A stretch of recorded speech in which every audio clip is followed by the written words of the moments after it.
Doctor Pratul Kumar Basu সমাজে বেশ প্রতিষ্ঠিত ডাক্তার। তার স্ত্রী খুব আল্ট্রা মডার্ন, সঙ্গে শাশুড়ি আছেন, বছর 10-11 একটি ছেলে আছে। এই হচ্ছে ওদের সংসার। 21শে ফেব্রুয়ারি ভাষা দিবস।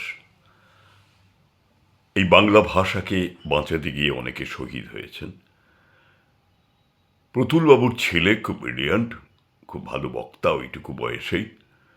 স্কুলে বাংলা ভাষা নিয়ে একটি ডিবেট হবে, সেই ডিবেটে প্রতুলবাবুর ছেলে নাম দিয়েছে। এবং বলাই বাহুল্য, এই ছেলেটি প্রতিবার ক্লাসে প্রথম হয়। সকাল থেকেই প্রতুলবাবু এবং তার স্ত্রীর ভীষণভাবে টেনশন, উত্তেজিত। ক্যামেরা ফ্যামেরা রেডি করে ফেললো, ছেলে বক্তৃতা দেবে, কোনো চেম্বার অ্যাটেন্ড করবে না। গাড়ি করে দুজনে মিলে গিয়ে হাজির হলো। গিয়ে দেখে দারুণভাবে স্টেজ সাজানো হয়েছে। একের পর এক ছাত্ররা উঠছে, বক্তৃতা দিচ্ছে। প্রতুলবাবু তো সে উত্তেজনা টকবক করে ফুটছে, কখন আমার ছেলে বক্তৃতা দেবে।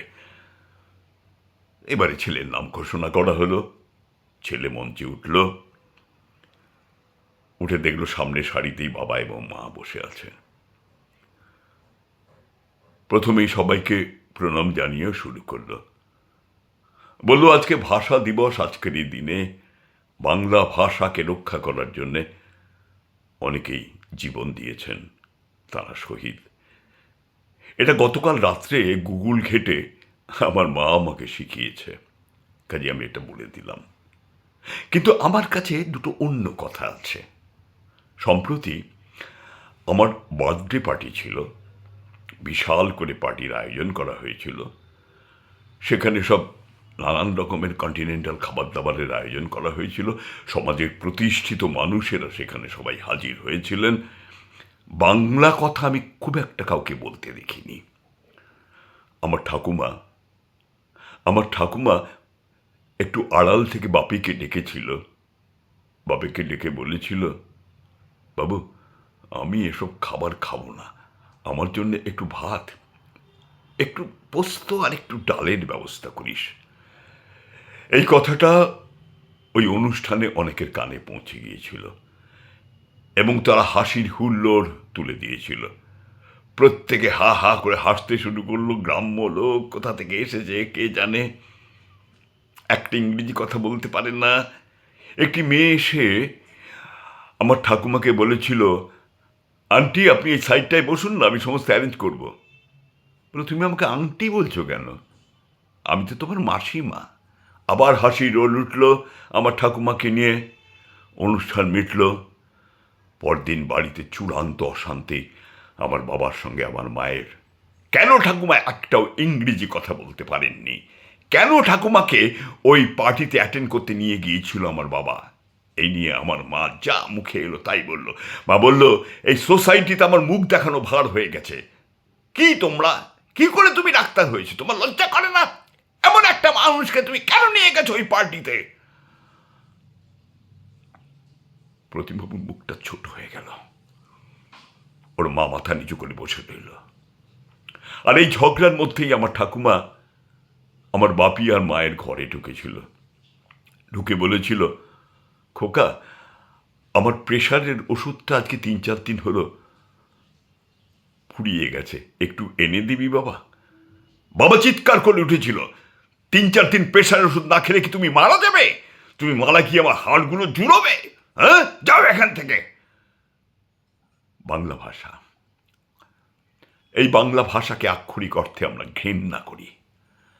বাংলা কেউ বলতে চাই না, তবুও আমরা মাঝে মাঝে বাংলা ভাষাকে নিয়ে গর্ববোধ করি। ভালো থাকবেন সবাই, নমস্কার। বলে প্রতিমবাবুর ছেলে মঞ্চ থেকে নেমে এলো। কারুর মুখে কোনো কথা নেই। প্রতুলবাবুর স্ত্রী মুখ তুলে তাকাতে পারেননি কারুর দিকে। গাড়ি নিয়ে সবাই বাড়ি ফিরল। দরজায় নক করতে কেউ দরজা খুলছে না। খানিকক্ষণ পরে কাজের মেয়েটি এসে দরজা খুলে দিল। দরজা খুলে দিতেই বলল, মা কোথায় রে? প্রতুলবাবুর বুকটা দুমড়ে মুচড়ে উঠতে লাগলো মায়ের জন্যে। বলল, দেখো হয়তো পাশের ঘরেই আছে, নিজের ঘরে। ও ছুটে গিয়ে দৌড়ে পাশের ঘরে দিয়ে গেলো, মেঝের উপরে চিত হয়ে পড়ে আছে মা। দৌড়ে গিয়ে মায়ের মাথাটা নিজের কোলের উপরে তুলে নিয়ে বলল, মা, মা। সাড়া দেবার মতন অবস্থা মায়ের আর ছিল না। সমস্ত শরীরটা আস্তে আস্তে ঠান্ডা হয়ে যাচ্ছিল। প্রতুল কতক্ষণ মাথাটা বুকের সঙ্গে চেপে ধরেছিল ওর খেয়াল নেই। শ্মশানে যখন নিয়ে যাওয়া হয়েছিল, চুল্লিতে যখন ঢোকানো হয়েছিল, প্রতুল ওই চুল্লির দিকে তাকিয়ে শুধু সেদিনের কথা ভেবেছিল, সেদিনের সেই কথাগুলো। 3-4 দিন প্রেশারের ওষুধ না খেলে কেউ মরে না। তুমি মরলে তো আমার হাড় জুড়োবে। তুমি মরবে না, আমি জানি তুমি মরবে না। এইভাবেই দোলের মা পৃথিবী থেকে চলে গিয়েছিল।